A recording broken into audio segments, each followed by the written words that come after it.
Hi, my name is Nate Gilbert. I'm an attorney in San Antonio, Texas. Series LLCs are a common thing that people call and request. They say, I want to form a Series LLC.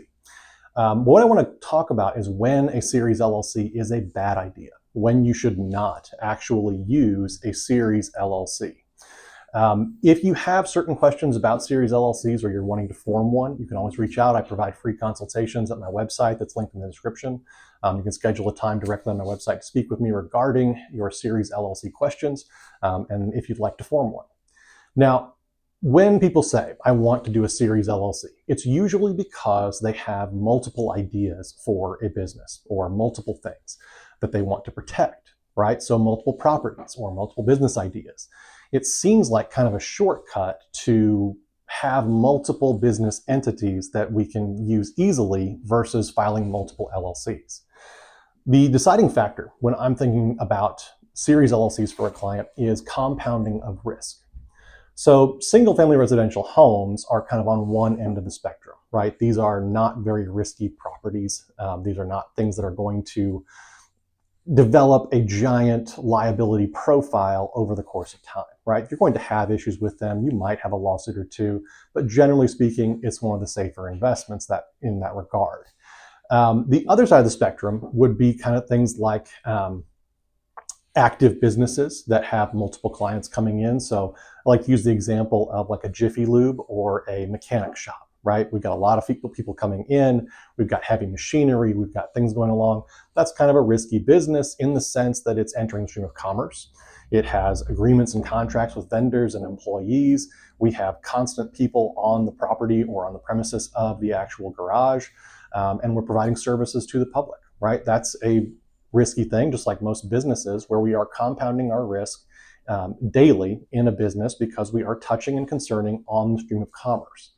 So that's kind of the other end of the spectrum. That's where I really don't like Series LLCs.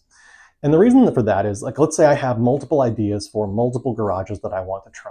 Okay, so not just franchises or locations of my one business. I have, I want to do Nate's brake repair in one series, and I want to do Nate's oil changes in another series. And in my third series, I want to do Nate's transmission service.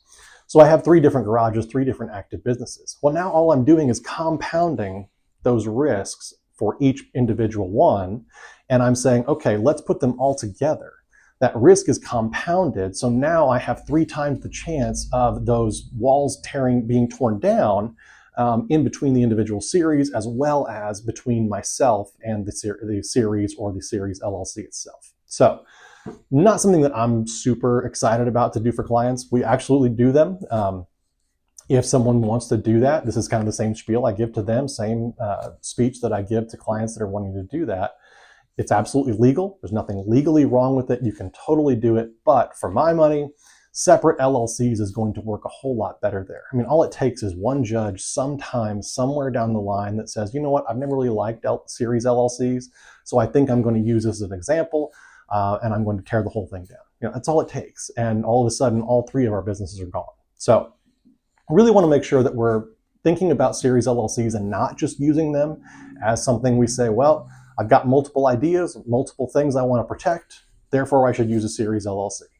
Multiple LLCs sounds a little bit daunting, but for my clients, we always put together a package that is attractive to that, that works with them, works with their budget, works with their abilities on management, and we figure that out for each client. So if you have questions about that kind of thing, if you want to reach out and get those questions answered, like I said before in the video, I have a link in the description where you can reach out to me directly, schedule a free consultation, and we'll get your questions answered.